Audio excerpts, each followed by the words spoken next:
सबसे पहले बात हम करते हैं कि सिंधु नदी, ठीक है। तो ये सिंधु नदी जो है यह पश्चिम दिशा में बहने वाली नदी है, ठीक है। पश्चिम दिशा में कहने का मतलब है लद्दाख से निकलती है और पाकिस्तान से होती हुई अरब सागर में जाके गिर जाती है, ठीक है।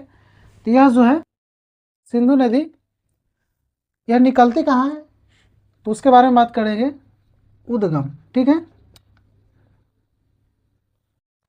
इसका जो उद्गम है वह सिंगी खम्मान मान सरोवर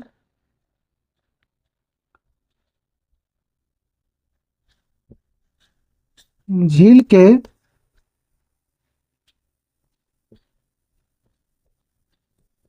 सिंगी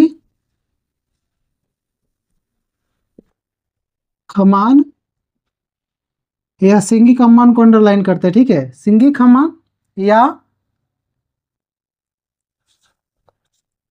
बुखर चू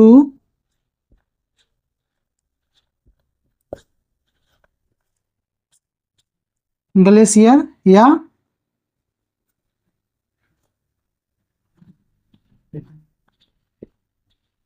सानुखिया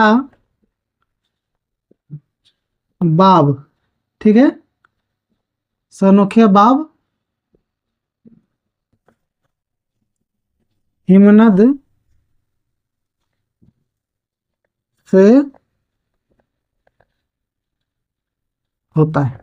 देखिए सिंधु नदी जो है इसका जो उद्गम है मानसरोवर झील के सिंगी खम्मान या बुखरचू ग्लेशियर या सानोखिया बाब हिमनद से होता है। देखिए कहीं कहीं आपको बुखरचू देखने को मिलेगा, एग्जाम में इन तीनों नाम में से कोई एक पूछता है, ठीक है। कहीं सिंगी खम्मान दे दे, कहीं बुखरचू ग्लेशियर दे दे और कहीं सानोखिया बाब हिमनद दे दे, ठीक है। तो इस तीनों पॉइंट को आपको याद रखना है, ठीक है। यह इकलौता नदी है जिसके बारे में एक ही जगह का तीन नाम है, ठीक है, जहाँ से यह निकलती है। और इसकी लंबाई कितनी है तो उसके बारे में बात करते हैं। लंबाई तो 2880 किलोमीटर है। 2880 किलोमीटर है, इस हिसाब से यह भारत की सबसे बड़ी नदी होनी चाहिए, लेकिन यह भारत की सबसे बड़ी नदी नहीं है।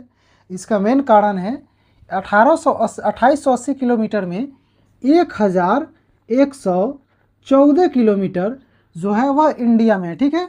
वह कहाँ है तो भारत में। आपसे पूछा जाए कि सिंधु नदी की लंबाई कितनी है तो 2880 किलोमीटर हो जाएगा। वही आपसे पूछा जाए कि भारत में इसकी लंबाई कितनी है तो 1114 किलोमीटर। यह चीज़ हर किसी को याद नहीं रहता है, वह 2880 किलोमीटर रट लेता है और एग्जाम में पूछ देता है कि भारत में इसकी लंबाई कितनी है, तो आपको इस पर ज़्यादा फोकस करना है, ठीक है। तो सिंधु नदी की लंबाई आपकी हो गई। उसके बाद सिंधु नदी जो है यह लद्दाख से होते हुए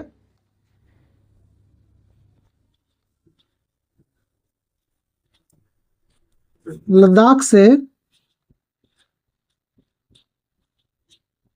होते हुए पश्चिम दिशा की तरफ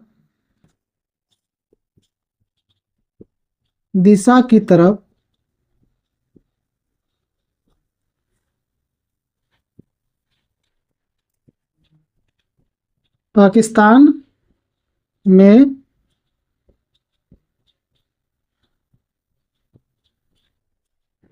चली जाती है, ठीक है। तो यह लद्दाख से होते हुए पश्चिम दिशा की तरफ पाकिस्तान में चली जाती है और अपना जल जो है वह और अपना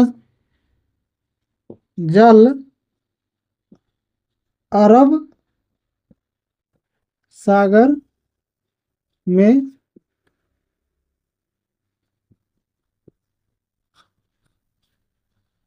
गिराती है। यह जो है अपना जल अरब सागर में गिराती है।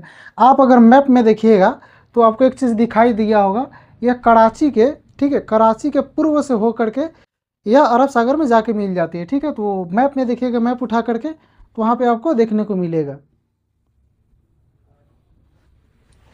ठीक है। उसके बाद इसको मिटाते हैं और इसके आगे बात करते हैं।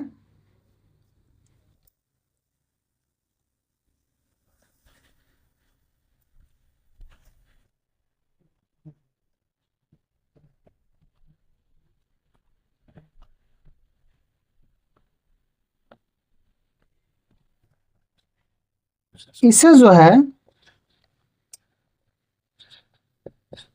पाकिस्तान का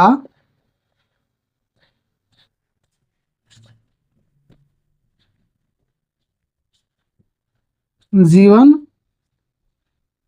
रेखा कहा जाता है। देखिए, सिंधु नदी को पाकिस्तान का जीवन रेखा कहा जाता है, लेकिन यह भारत से होकर बहती है। यहाँ पे सोचने वाली पॉइंट यह है कि पाकिस्तान इतना बड़ा चुतिया है कि इसको पता है कि मेरा जो जीवन रेखा है वो सिंधु नदी है, फिर भी अब हर बार बार भारत से उलझते रहता है और भारत में आतंकवादी घटनाओं को अंजाम देता है। इसलिए मोदी जी जो है अब की इसका जो है कमज़ोर नस जैसे कि सिंधु नदी है उसको पकड़ लिया है। जब भी कुछ होता है तो मोदी जी जल को बंद कर देते हैं, सिंधु नदी का जो जल उसको बंद कर देते हैं, इसलिए पाकिस्तान तिलमिला जाता है।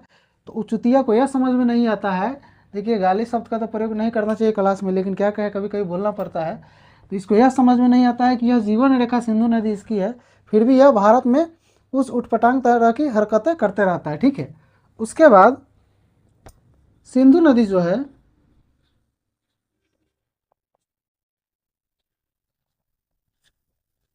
सिंधु नदी सबसे गहरी गॉर्ज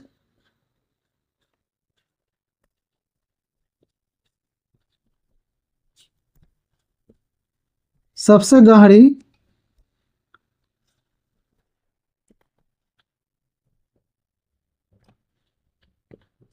बुंजी गॉर्ज का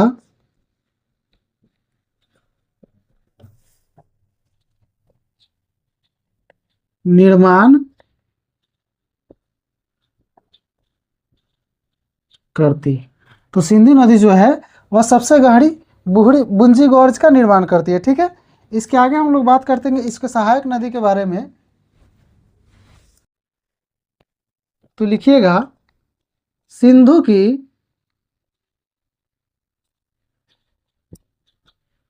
प्रमुख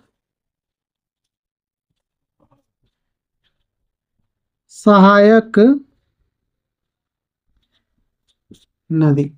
तो प्रमुख सहायक नदी कहने का मतलब जो मेन मेन नदी उसके बारे में बात करते हैं। तो यहाँ हो जाएगा झेलम, चिनाब, रावी, सतलज और ब्यास। तो देखिए सिंधु नदी की प्रमुख सहायक नदी जो है वह झेलम है, चिनाब है, रावी, सतलज, ब्यास। यह जो है प्रमुख सहायक नदी का जो मैटर है वह यहीं पे ख़त्म नहीं होता। ठीक है, यह देखिए प्रमुख सहायक नदी तो हर किसी को पता रहता है, झेलम, चिनाब, रावी, सतलज, ब्यास, लेकिन क्वेश्चन यहाँ से नहीं पूछा जाता है।